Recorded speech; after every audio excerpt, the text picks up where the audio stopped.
Hi everybody, this is Colin Crowley here with Cork GAA. So I'm just going through a quick rundown of the Go Games program for 2022 and hopefully I'll answer a few questions you might have along the way. So get straight into it. So we're just going to go through the introduction and Go Games, match schedule, Monster Blitzes, under 9 to under 11 Go Games, rules and information, referee situation and questions that you might have or that I think you might be asking or have been asked. So what are the Go Games? So in the past, under 10 was probably the first age grade most people would have played. I know that's what I did. We would have been 15 aside. We would have played the best, neglected the rest. There was a focus on winning competitions. There was leagues, tournaments, championships, and there were adult conditions imposed on children. So the current structure, we go under 7 is the first age grade that we organise games at. They're 5-sided under 7, all the way up to 9-sided under 11. Everybody gets a game, and it should be equal game time for everybody. It's non-competitive, there's no scores kept, and it's age-appropriate games and conditions. What I mean by that is that pitch size is appropriate, as well as the equipment we use, be it slitters or footballs. The study in DCU found that when participating in small-sided games, children worked harder, as measured by heart rate, had more touches on the ball, and expressed a greater level of enjoyment and perceived competence as compared to participation in 15-side games. So, as I said, if you think about it from your own perspective, if you're playing corner forward or corner back on a 15-side match, you might have 5 or 6 meaningful touches in a game. But if you're playing a 5-a-side match where there's 4 versus 4 outfielders over the same time, you're probably going to have many multiples of that. So that's what we want to make sure the kids get. So we'll go through it a bit further down the line. So the schedule of events, as you can see there, we have bank holidays free. So this weekend, 26th of March, is the start day. And we got football from 9s, 10s, and 11s. The under 8s will kick off on the 2nd of April and the 9th of April, and the under 7s will kick off on the 24th. In total, we have 4 hurling and 4 football match days for under 7, 5 hurling and 5 football match days for under 8s, and we have 9 hurling, 9 football match days for the under 9s to 11s inclusive. As you can see, we have a break during the summer, so after the 18th of June, which is our last scheduled day before summer, we'll then have a break till the 13th of the 8th. Now, we hope to run a summer league, which we've done in the past, for any clubs that wish to take part in the gap in the middle on Wednesday nights. Monster Blitzes, so for the 7s and 8s, there's 3 types of Monster Blitzes. There's a Park Beef Blitz, there's a regional Monster Blitz, and there's a club-based Monster Blitz. And I'll go through each of them. The Park Beef Blitz is an opt-in, so you must register for each of these blitzes individually. So registration will open Monday, 12 days before the blitz, and closes the Friday, 8 days before the blitz. You will receive your time slot on the Monday, 5 days before the blitz, and teams have 1 hour on the pitch where they play 3 15-minute matches against various teams from around the county. So essentially, if we have a blitz on Saturday week, the registration will open on the Monday, the full week and a half in advance of it. This is to allow us to plan accordingly for the number of teams that are coming, but also to assign time slots. So we want to be able to tell parents on the Monday at the latest what time they are playing on the Saturday. Okay, so there will be these are infrequent. We hope to host them towards the end of the year for the 7s and 8s. We might have to go in earlier in the year if needs be for pitches and stuff like that. But the hope is that they'll be at the end of the year, in the year blitzes for the 7s and 8s. The regional Monster Blitz, so these are the traditional Monster Blitzes that we would have had in Cork, which were hugely successful. So it is opt-in again also, but you must register. So you must register for each of these blitzes individually. So just because you're registered as a team for under 8 this year or under 7 this year, on the week of the blitz you will have to register to say that you want to take part this Saturday. So registration for the regional Monster Blitz opens on a Monday, 5 days before the blitz, and closes on the Wednesday at 6 p.m, 3 days before the blitz. All these blitzes are 10 o'clock starts in the venue you choose. So we'll usually have between 5 and 7 blitz venues. So for argument's sake, Killa, it could be Mallow, we could have St. Finbar's, we could have Napearshig, we could have Bandon, we could have Skibbereen as the venues. So you'll have a rough idea of which one you're going to go to. So you can tell the parents, we're going to hopefully 99% sure we'll be in this venue Saturday morning. If for whatever reason that one of the venues that we send out now at the start of the year isn't listed as an option when you go in to register, it is either one, it's full. So for the city blitzes in the greater city area, those blitzes fill up faster because there's more teams in the area. Or 2, it is unavailable. So let's say if Killa was down as a venue and it is now says that it is Carrigtwohill, then Killa was unavailable for whatever reason, be it that there might be already an event on there, they might be just unable to host, or the pitches mightn't be playable. So as I said, if the venue that's listed at the start of the year isn't listed on the option when you go to register, it's just pick the next closest one, okay? We usually have 6 options, as I said, and as I said, the ones in around the city fill up the fastest. We can facilitate about 48 teams at a venue, so we can work 24 pitches, 24 matches in total with 48 teams. There'll be 12 matches on each pitch. Some pitches now might be a bit tighter. We might have to go down to 9 pitches, which would lessen down the numbers to 36. But hopefully most of the venues we have chosen will be full-size pitches where we can squeeze in as many as that. There'll be an hour and 30 minutes where teams will play 3 20-minute games against teams from the locality. Club-based Blitz, so these are just 1 under 8, 1 under 8 hurling, 1 under 8 football. So every club takes part in these, and you will be assigned your venue at least 8 days in advance, if not earlier. So these are only the under 8 Blitzes, and I'll just check the schedule here. They're the under 8 Blitzes from I think towards the end of April and May. So we will let you know where the venues are. So as you can see, one club will be the host venue, and there might be between 1 and 6 other clubs taking part. So if I've used the example of Killa, my own club, we might have 4 teams at under 8. Y'all might have 5 teams, Father Neil's might have 3, and Kiltoga will have 4. So it's 16 teams in total, and the Killa are to host it and to set aside the schedule and fixtures for the matches. Okay, so designated time is 10 a.m. start unless otherwise. So if we have to go to 11 o'clock in certain venues, so be it. But we'll try to stick to the 10 o'clock for under 7, under 8. I'll send on a cheat sheet for all the host clubs, so very simple how to put in the fixtures, what way to break it down and structure it and stuff like that, so there's no problems. It's very easy to run, and once you see the monster blitzes in action, the club-based blitzes are much easier with a much smaller scale. Under 9 to under 11 then, go game. So clubs will be paired up with clubs of similar size at each age group. E.g. if Ballygarvan have 3 teams at under 9, they will only be fixed to play other clubs that have entered to play 3 teams at under 9. The games are non-competitive, there are no league tables, teams are not to be streamed. So if you have 2 or more teams, we don't pick an A and a B team. You pick 2 equal teams. There's pros and cons for doing that versus doing an A, B, C, D, C team, but we feel that it's in the best interest of all the kids who want to take part that there's evenly picked teams. If they're in a schoolyard, they'd pick even teams, so we see no reason why not to do it when they're in the GAA club as well.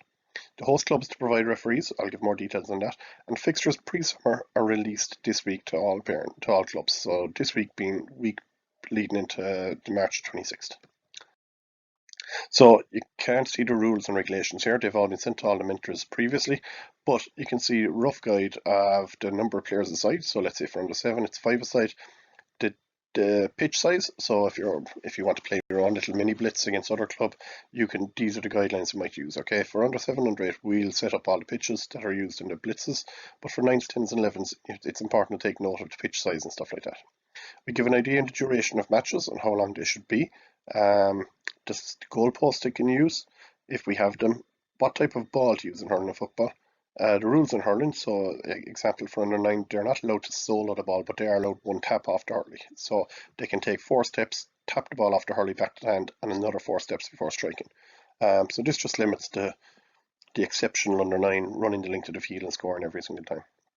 In football, 1 hop, 1 solo is generally the rule all the way across, and players must pick the ball up off the ground properly from under 9 up. Okay, so coaches, it's important that you ensure the kids are practicing this, getting this done. The goalkeeper, we expect it to change every half, and the goalkeeper has to take all kickouts and puckouts. We do not want to see the best player in the team, the midfielder, coming back and taking a puckout or a kickout when there's a goalkeeper in there. Okay, the goalkeeper has to take all the kickouts and puckouts. Okay, for set plays, we say the player fouled or closest to the free or the sideline takes the sidelines. Again, not the best player doing everything.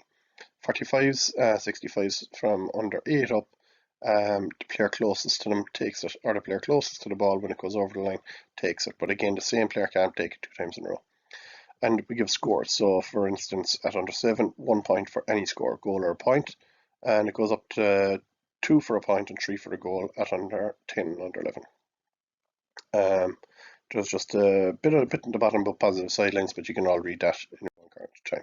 So referees at Go Games level, we ask that the young Whistler referees every match. We'll be launching a referee recruitment training program, and clubs have been asked to send on the details of any young Whistlers they hope to have. So the young Whistlers will register, we'll send them out information directly to the young Whistlers, which they will have, and we will update them regularly throughout the year with more information. The host club is to provide the referees for each match, so we will inform the clubs of who is registered from their club, and those are the referees that they're to get. At under 7 level, a young whistler is not necessary, but we do advise a good training ground for younger, newer referees. But we are happy with the coaches stepping in and refereeing stroke coaching as the game goes on. We advise a minimum payment of €10 for each referee, and this is just to ensure that the referees come back. If we have a good referee, it's nice to reward them for the time they're given on a Saturday morning. We will share the database of all referees as they come. So discipline, so we have a zero tolerance policy on referee abuse or any form of abuse on match day towards anybody. Any incidents that we have had at Go Games level, 98% of the time is from adults, not the players. Very, very rarely do we get a problem, an email from a club making a complaint about an opposition player. It's usually to do with an opposition parent or mentor involved. Okay, so the lead mentor of each club is responsible for the actions of their mentors, players and supporters. And what I mean by that is that if Killer are playing and I'm the lead mentor, and one of my parents is very vocal on the sideline and negative and giving out to the referee and blah blah blah, I will be the point of contact with me or with Revlog, and if disciplinary process needs to happen, then any complaints will go forward to Revlog disciplinary committee. So there is a disciplinary committee where there is complaints and there is has been suspensions in the past. And remember that these games are for the kids to enjoy and for the adults to enjoy spectating and coaching. So any correspondence can go straight to me, colin.crowley.gda.cork@ga.ie only. And when you're sending an email, make sure to state your club and the age group you're involved with, and in the query. Okay, just that you're not sending in, "Hi Colin, we can't play this week. See you next week." Like that could be from anybody. So if you say club, Kayla, on age group under 9, Harlan, Colin, we were unable to play this week because of communions. We have let the opposition know, things like that. Now, for correspondence, please note that a lot of the correspondence they get a lot of time is not necessary. If you cannot play for whatever reason, we do advise that you talk to the opposition mentors and try to make an arrangement. So once we have the scheduled match put in place, you can alter the time and date accordingly without having to let us know. Okay, might be make sure to let your own club secretary know so that they can take note of it, but there's no need to let us know about it. Okay. Other questions we've had is some people are asking why can't we do what we did last year where the same club plays another club at all age groups, because for parents travelling and brothers and sisters and stuff like that, we found that it was problematic last year where some clubs where most clubs were not matched up perfectly with other clubs. So example, if the Bars were playing Bishopstown, the Bars might have 5 teams at under 7, Bishopstown might have 3. So that means there's 2 Bars teams sitting on the sideline on that day, and it's very tough to get clubs of exactly the same numbers at all age groups to match up, and especially the bigger clubs where they might have more numbers. As for argument's sake, at under 10, there's only 2 clubs have more than five teams at their age group. There's only 4 clubs have 4 teams at an age group, so the options for them are very limited. So that's one of the major issues that we get, and major queries we get. We just ask that we do tell that there is a small bit of flexibility to move the match accordingly. So if you need to move the under 9 game to 10 o'clock instead of 11 o'clock, and you move the under 12 game to 1 o'clock, then so be it. That's allowable, but under agreement. We do ask that all mentors make contact with the opposition mentor in advance of the match. So if Killer are playing Youall next week, I will ring the Youall mentor on the Monday or in advance of that if needs be, just to confirm that the match is okay, it's going ahead at this pitch at that time. We expect to have 24 players. If they have 42 players, well then they will make some arrangements to alter their players or playing time accordingly. Okay, but rather than arriving on the day and them going, "Oh, we have 5 teams, you've only 3, oh that's a headache," at least if they know in advance, they'll be able to make solutions to solve that. Okay, so we would encourage correspondence with the opposition mentors where possible. All your details have been shared. So clubs where there is a contact detail, phone number, we have shared it with the others. So don't wait for people to ring you, be proactive and ring the other person. Okay. If a match is cancelled or needs to be moved, as I said, you do not need to let me know. You need to let your club secretary know, and they can take a note of it. Okay. But once the schedule is in, it's covered from insurance purposes from our side. Other common questions that we have just with the fixtures, we are in the process of delivering them out at the moment, the week leading into March 26th. we ask that clubs just take note of them, make sure everything is okay. For some cases, there might be a little bit of travel necessary. So let's say for the football, just Cancha or hurling, let's say that Bantry and St. Columns are probably outliers in that West Cork.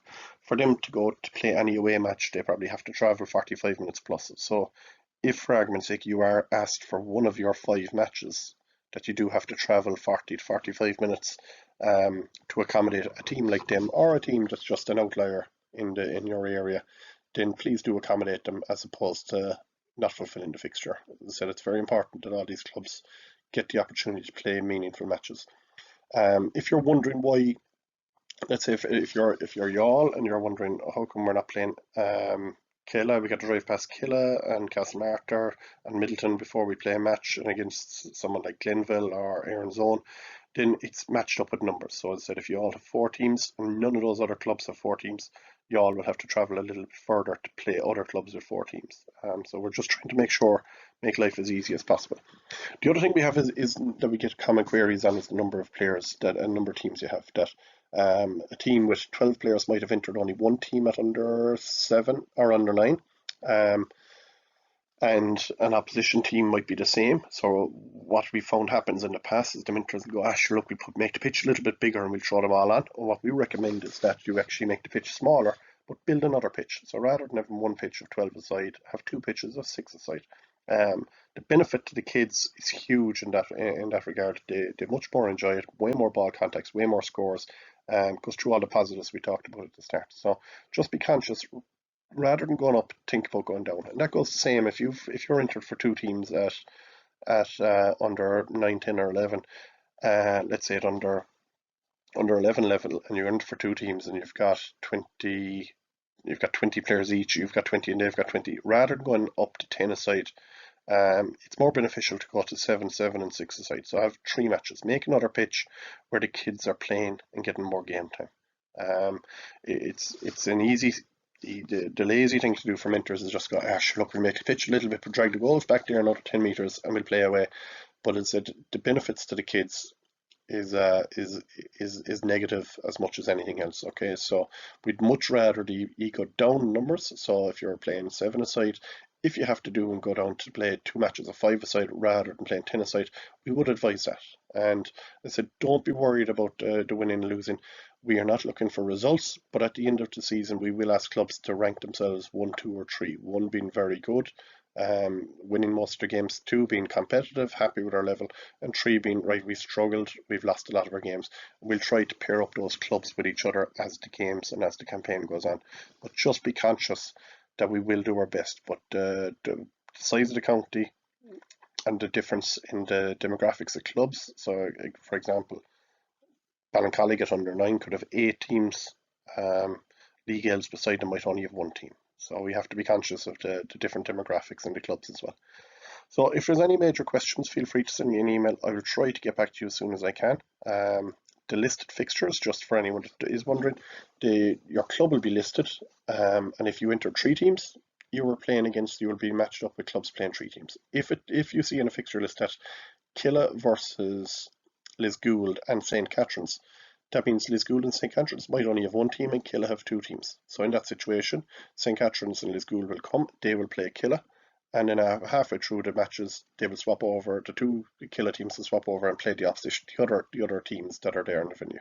So just if there is a case where it's 1 club versus, and then 2 clubs and, okay. So other than that, I don't think there's any major issues. Just as I said, communicate with the opposition mentors. That's the most important thing. If you do that, life will get very easy. Be as supportive if you can to the young whistlers, and remember, this is a long-term development. Under 7s now, you want to make sure they have an involvement in the GAA club in 20-30 years time, so make sure it's a positive experience, lots of game time. Okay, thanks very much everybody.